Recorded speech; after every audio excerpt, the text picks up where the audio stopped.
everyone, it's Janet from SugarShine Designs, and today I'm going to show you a set of 6 shaker cards I made using the new CottageCutz Expression Plus dies. The new word dies are big and fun, and when I saw them I immediately knew I was going to make some simple cards that would let the words do most of the work. The first one uses the word grateful. It's cut of cardstock that I've embossed, and the shaker is made with foam tape and 2 kinds of confetti. To finish it, I added flowers and gems. Next up is a shaker card made with tulle and 2 different colors of sequins. The tulle was this kind with some glitter on it, and I cut this one closer to the top of the card and finished it with matching sequins on the outside. This one's elegant and very feminine. Next is thanks. It's very simply done with no decoration on the outside, and it has this kind of shredded confetti plus sequins in there, and it just gave it a nice clean look. I think it's pretty and simple. Next up is this wish card, and it uses the tulle to create the shaker part of the card. And then I used balloon and star confetti on both the inside of the card and on the outside. And this is a family card made much like the other one I showed you with the flowers. And finally, happy, made with disc confetti. And this also uses a more traditional shaker card with the well. I'm going to show you 2 shakers, one with acetate and one with tulle. So let's get started. This is the Grateful card made with the well-style shaker box. To start, position the word die where you want it on an already embossed piece of cardstock and secure it with washi tape. Then place it in your sandwich and run it through your machine once or twice.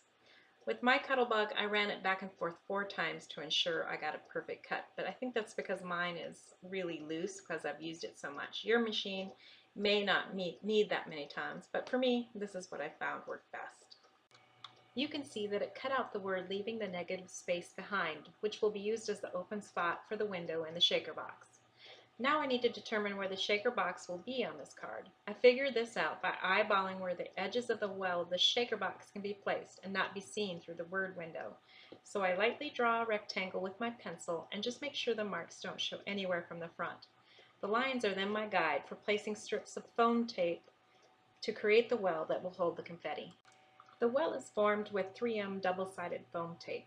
I cut the 1-inch strip in half and then each of those pieces in half to make 4 total strips. Once placed, I pull off the backing and place 4 more strips to make a well that's 2 strips high. This gives lots of room for the confetti inside to move around when shaken. Here's a tip for you. Instead of the craft aisle, go to the household area of your local store and pick up the 1-inch roll of foam tape. This is twice the foam tape for a slightly higher price. Okay, now that I have the well done, I'm going to switch gears and apply a piece of acetate on the back of the front panel to form the window for the shaker.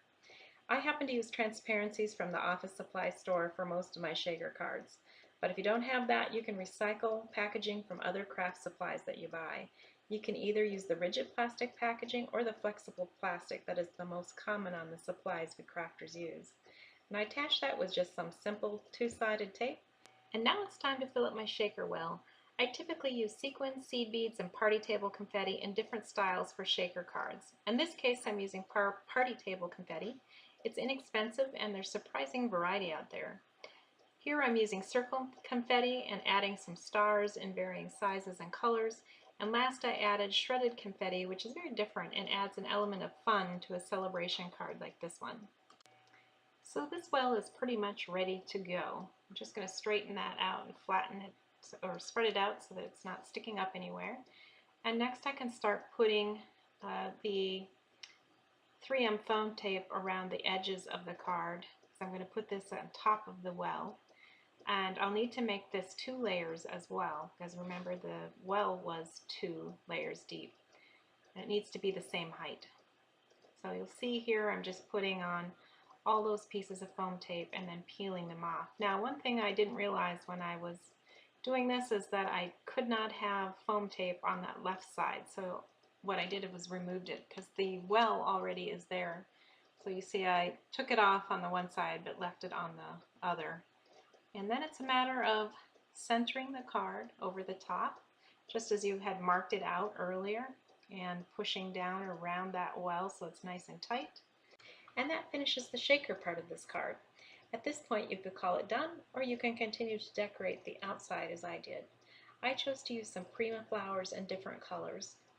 Now typically a good design rule is to group odd numbers of embellishments for a balanced look. And you can see here that I have 3 flowers at the bottom, and then I had 1 flower at the top, and then attempted to add a second flower. This is a good example of the odd number rule, because that second flower just didn't look right. So once I got the placement the way I wanted, I went ahead and glued them to the front of the card and then added small gems in their centers. On other cards, I chose to use the round and balloon confetti, stars and sequins in different combinations on the front, so there's some variety in the set. And here's the finished card. Someone is really going to enjoy receiving this card for doing something really nice. Here's our second card, and I'm going to show you how to use tulle to make the shaker on this one. As before, start out by embossing your card front with an embossing folder. Secure your die with washi tape and place in your sandwich. My setup includes the base plate, a shim, the B plate, the paper, and then the C plate. Now the shim is just for added thickness, and if you don't have a shim like this and you need it, just use thin cardboard or thicker cardstock. It'll probably give you the extra thickness you just need to make a clean cut. Now, as before, we're going to take off the die, and you'll have the negative space to use on your card. Now, I want to point out there's some small pieces there for the L and the S, but I didn't fill them in on my shaker card. I wanted as much blank space to show through for the shaker as possible, and obviously you can still read it just fine. There's no problem with that. It's time now to determine where the shaker box is going to go, and like I demonstrated before, I just use a pencil to mark out the borders of where the shaker box will be so that it doesn't show through once it's all glued down. Again, you don't want the border of the shaker box to show through your wish sentiment there. Now you see that I'm applying some double-sided tape. It's called Tear It. It's the first time I use this tape, and boy does this stuff stick. It sticks hard.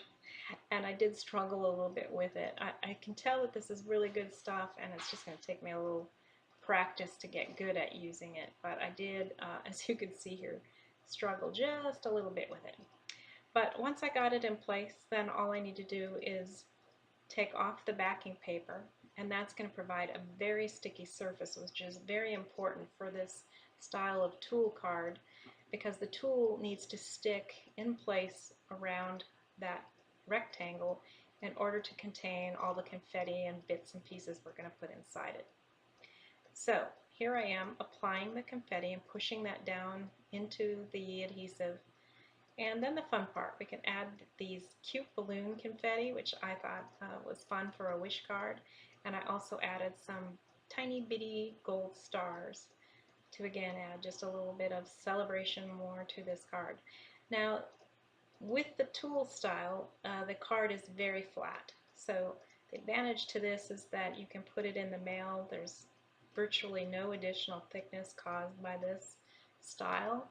The bits and pieces don't move around as much as it does in a traditional well style shaker card, but it still moves around a little bit, and it's a nice effect just the same.